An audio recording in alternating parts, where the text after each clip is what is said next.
राशिद एक बहुत लालची लड़का था। वो हमेशा दूसरों का हक मारने की कोशिश करता और अपने फायदे के लिए झूठ बोलता था।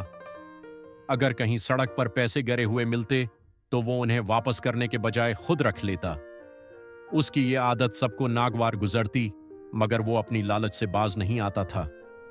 एक दिन राशिद बाजार में जा रहा था कि उसे एक बूढ़े आदमी का बटुआ जमीन पर गिरा हुआ मिला। बटुए में काफी पैसे थे। राशिद की आंखें चमकने लगें और उसने फौरन बटुआ जेब में डाल लिया। वो खुश था कि आज बगैर मेहनत के इतने सारे पैसे मिल गए। लेकिन जैसे ही उसने आगे बढ़ने की कोशिश की, उसका पांव फसला और वो जमीन पर गिर गया।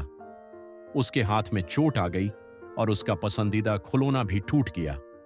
राशिद को ऐसा लगा जैसे कुदरत उसे कोई सबक सिखा रही हो। अचानक उसने देखा कि वही बूढ़ा आदमी परेशान हाल बाजार में बटुए को तलाश कर रहा था। उसके चेहरे पर बेबसी साफ नजर आ रही थी। राशिद के दिल में कुछ हलचल सी हुई। उसने सोचा, अगर मेरा कोई कीमती सामान खो जाए तो मुझे कैसा महसूस होगा। ये सोचकर राशिद ने हिम्मत की और बटुआ वापस ले जाकर बूढ़े आदमी को दे दिया। बूढ़े आदमी की आंखों में खुशी के आंसू आ गए।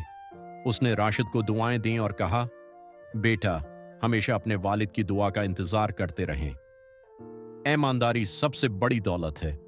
जो ईमानदार होता है वही हकीकी कामयाबी पाता है। ये अल्फाज राशिद के दिल में घर कर गए। उस दिन के बाद वो हमेशा ईमानदारी के रास्ते पर है, चलने लगा और दूसरों की मदद करने लगा। अब सब लोग उसकी इज्जत करते और उस पर भरोसा करते थे।